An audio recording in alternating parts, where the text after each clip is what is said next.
Alors pourquoi de l'alcoolisme? C'est-à-dire que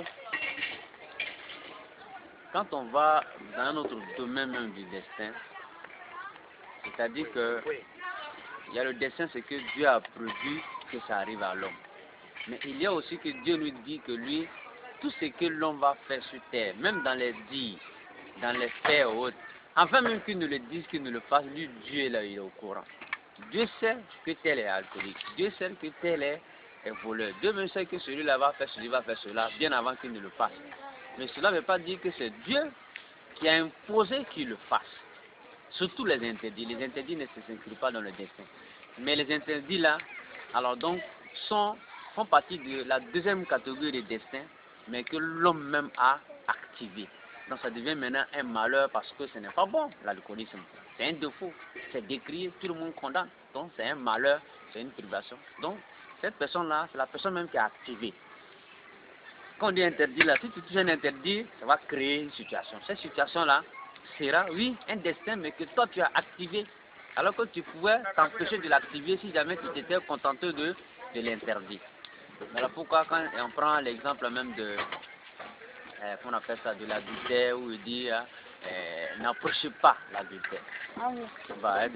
Donc le principe même des interdits, c'est ça, il ne faut même pas approcher. Dieu sait ce qui se cache derrière. Et ce qui se cache derrière là, c'est la deuxième catégorie du destin, mais c'est l'homme même qui va l'activer.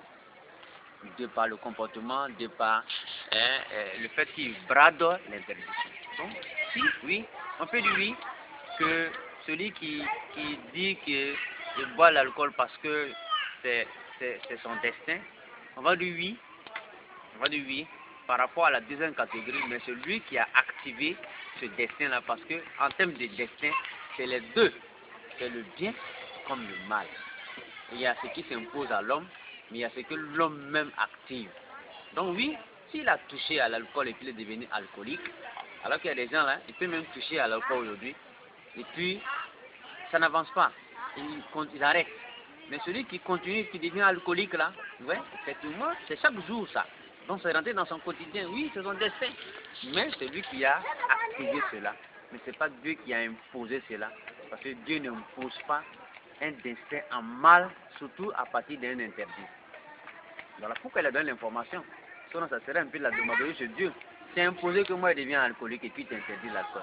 C'est imposé que je deviens voleur alors que tu interdis le voleur. Donc tu vois que toi, Dieu là, quelque part, tu te contredis. Voilà ce qu'on doit pouvoir comprendre. Si quelqu'un est en train de faire un mal, alors que le mal est un interdit, c'est un destin, mais c'est lui qui a activé par rapport à la deuxième catégorie du destin. Voilà ce qu'on peut dire concernant l'alcoolisme. Ok. Non, merci.